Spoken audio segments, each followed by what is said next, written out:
E aí, meu amigo, minha amiga, bom dia, tudo bem com vocês? Tô trazendo vocês aqui hoje para um rolê diferente, né?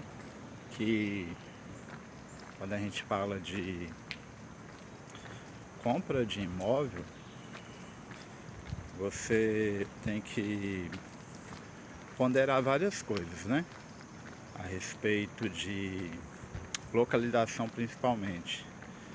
Então, para você, meu amigo, que está pensando em comprar o seu imóvel, claro que comprar um imóvel não é a mesma coisa de comprar um tênis, uma calça.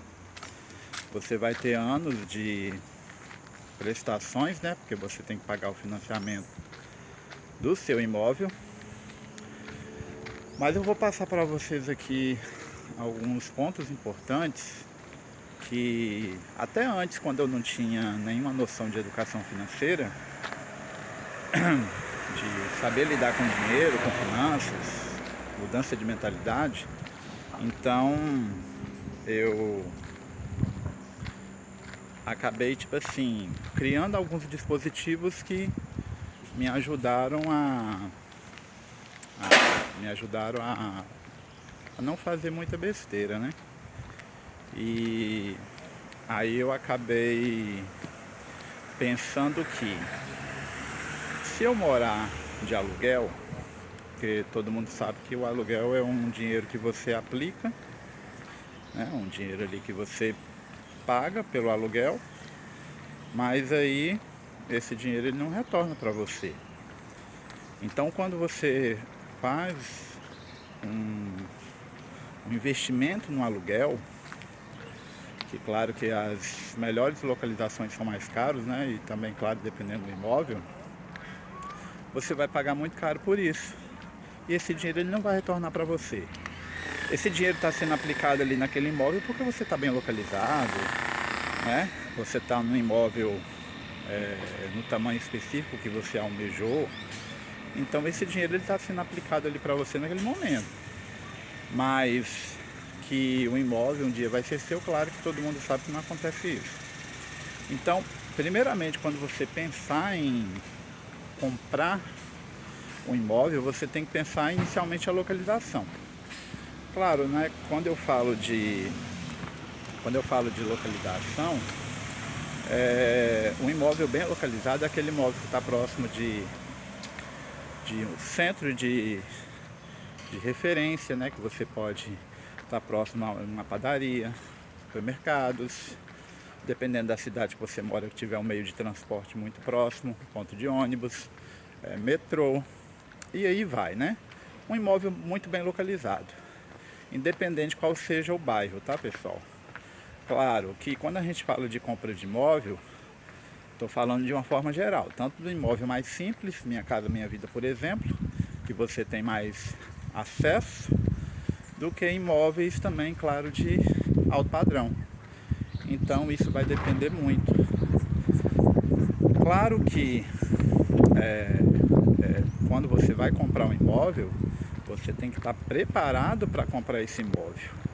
Então a gente sabe que vai haver uma série de taxas, porque quando você compra um imóvel, principalmente um imóvel na construção, um imóvel na planta, esse imóvel você vai ter que pagar os juros de obras, por exemplo, se for um imóvel padrão Minha Casa Minha Vida. Eu falo isso com experiência própria porque eu já comprei um imóvel do Minha Casa Minha Vida. Então, você paga a evolução de obra.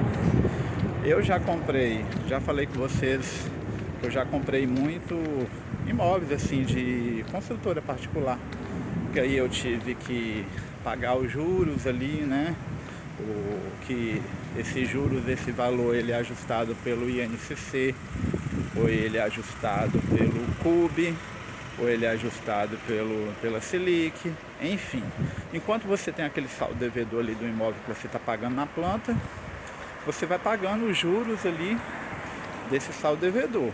Então você tem que estar preparado para comprar um imóvel, né? Então sempre é bom salientar que a gente tem várias situações. Lembra que eu tinha falado com vocês até no último vídeo sobre... Eu falei no último vídeo sobre que eu tinha o costume de comprar imóvel. Comecei a investir em imóveis assim, para comprar um imóvel para morar, né? Um imóvel do sonho. Aí depois lançava um imóvel melhor, um condomínio de alto padrão. Eu tinha vontade de morar naquele condomínio, então vendi o imóvel que estava em construção antes de ficar pronto, sem falar que era um imóvel que não cabia no meu bolso. Então tem diversas situações assim parecidas. Então o que eu parei para pensar? Pô, eu vou chegar tipo assim, basicamente assim no futuro, praticamente sem ter nenhum imóvel, porque você acaba como se fosse pulando em cada galho, né? Pulando em galho, e daqui a pouco você vai chegar no final da sua vida e você não tem nada, zero imóvel, né? Então, e mudar bastante, tá, gente? Até quando a pessoa parece que tinha sangue de cigano, era eu, mudava muito. A última situação que eu vou falar para vocês agora, é até meio inesperado. Quando eu estava assim na fase inicial de investir, de juntar dinheiro, né, comprar ações, fundo imobiliário, poderia parará. Então eu estava assim juntando dinheiro, assim, estava começando a investir. Você acaba ficando assim um pouco assim com aquela vontade assim de, falei, nossa, tô com dinheiro tão pouco ali juntando, queria comprar investir num imóvel. Eu tive assim, me deu aquela vontade de investir em imóvel. Tá vendo esse prédio aqui? Atrás de mim em construção? Pois é. Esse imóvel aqui é um imóvel de quarto e sala. Uma planta assim de uns 30 metros quadrados, mais ou menos. 32, 34 metros quadrados. Olha, eu estava com o contrato pronto para assinar. Nessa ocasião, eu acho que há uns, vamos falar assim, quase uns 4 anos atrás, eu estava com, se eu não me engano, eu já estava já com quase 20 mil já investidos.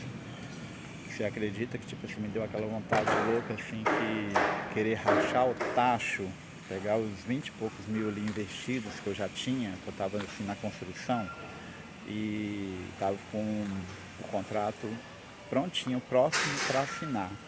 O conhecido meu que é corretor ficou até pau da vida comigo, porque eu estava com o imóvel já prontinho. Esse imóvel aqui na ocasião, ele estava saindo para mim, só porque eu estava dando assim um valor, dando uma entrada já um pouquinho maior, ele estava saindo por um preço de 260 e poucos mil. Ele tinha baixado de 280 para 260 e poucos mil, porque eu estava dando assim uma entrada maior. Aí você acredita que tipo assim, no momento assim de ir lá na corretora para assinar o contrato de desistir, tipo assim, alguma coisa assim por trás estava me falando, não assina contrato, não compra imóvel, não é esse momento. Então tipo assim, porque todo mundo sabe que eu moro num imóvel próprio, só que esse imóvel que eu moro hoje é um imóvel que ele é quitado, só que é um imóvel que eu comprei no padrão de cooperativa, mas eu já comprei de terceiro. Então um imóvel que eu basicamente eu entrei nele, que é um imóvel da Inocop, mas eu já comprei de terceiro, já comprei o apartamento e foi financiado esse apartamento. Então, claro, pessoal, eu tive assim, essa vontade de comprar o dito apartamento, o dito imóvel, só que tipo assim, eu pensei, raciocinei, que assim, não era o momento certo. Então, conforme eu já tinha comentado com vocês, eu tenho ainda assim, vontade de comprar um imóvel assim, para investimento, mas isso para futuro, né? Para longo prazo. Então, hoje basicamente eu não penso assim em comprar um imóvel assim por agora, porque querendo ou não você acaba tendo uma série taxas, né?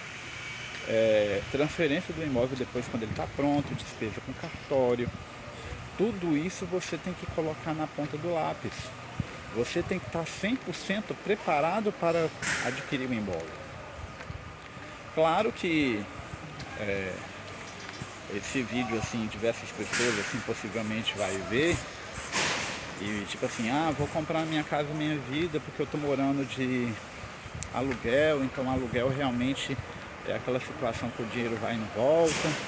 Então sim, é viável, porque o Minha Casa Minha Vida, não sei se vocês conhecem o Minha Casa Minha Vida. Passando o ônibus aqui pertinho. O Minha Casa Minha Vida, você tem taxas menores, não é a mesma taxa muito alta quando você vai comprar um imóvel. Então, você tem taxas menores, porque são imóveis que o indivíduo, né, que as pessoas adquirem, que é imóvel do governo, mais simples, né? Então, vale a pena ressaltar. Então, claro que você tem que ter cuidado com a tal da evolução de obra. Você vai ter uma despesa um pouquinho a mais. Você depois vai ter despesa com obra, porque sempre você vai querer modificar ali o apartamento, né? Então, pessoal, só falando rápido um pouquinho assim aqui no vídeo, como o quanto é importante, né, você conseguir adquirir esse imóvel, independente qualquer, claro que independente de qualquer que seja, né, porque aí claro, né, que o sonho ainda do brasileiro é ter sua casa própria, né. Então geralmente é o que a grande parte das pessoas buscam, tá? Mas claro, o imóvel ele sempre vai ter os seus custos no futuro. Ele valoriza, mas o que você gasta nele, imóvel, se você compra um imóvel próprio para você morar, você está simplesmente investindo no imóvel ali. Se for para alugar, você está fazendo investimento. Agora, se você for para morar, imóvel para você comprar, para você morar não é investimento, né? Porque imóvel é o seguinte também, esse é meu raciocínio, tá? Eu antes pensava em comprar um imóvel, né, um apartamento amplo, grande, de mais de 110, 120, 150 metros quadrados, quem dera, né, se eu tivesse esse poder todo de compra. Mas é o sonho, né, era o sonho que eu tinha. Um imóvel grande, ele te traz mais despesa, o condomínio é mais caro, até para você pagar uma pessoa, né, para fazer toda a manutenção desse imóvel é muito mais caro. Então, e hoje em dia, né, quando você chega na sua casa, você chega basicamente só para descansar, dormir, e a gente fica mais fora de casa do que dentro de casa. Então hoje eu penso já ao contrário. Para mim, quanto maior, melhor. Quanto menor o imóvel, mais compacto, melhor, né? Porque ele não tem assim, basicamente não tem muitos custos, né? E o que a gente tem que ter é diminuição de custos. Então é a melhor forma. É a minha simples opinião. Aí eu não sei a de vocês, o sonho que vocês têm de adquirir aí o imóvel, tá? Então esse foi um vídeo diferente, só um passeio aqui pelo meu bairro. E se você gostou desse vídeo, dê o seu like, se inscreve aí no canal, compartilha, ative as notificações e até o próximo vídeo. Um abraço.